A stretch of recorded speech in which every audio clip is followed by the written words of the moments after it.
ये करोल घाटी स्टाफ है, लाहौर रिंग रोड की चीज़। ये इसका जो है ना नीचे का व्यू है।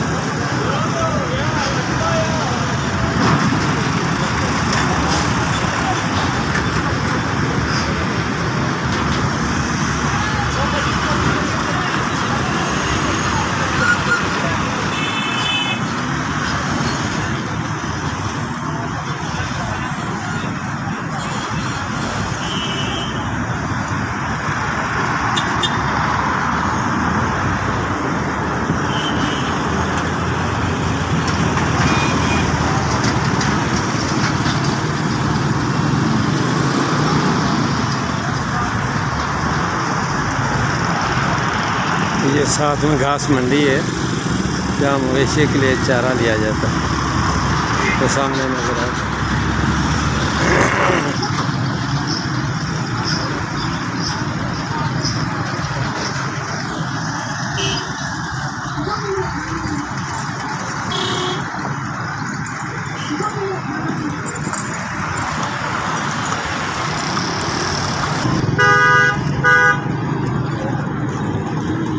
ये नीचे से अंडर पास भी आ रहा है ऊपर।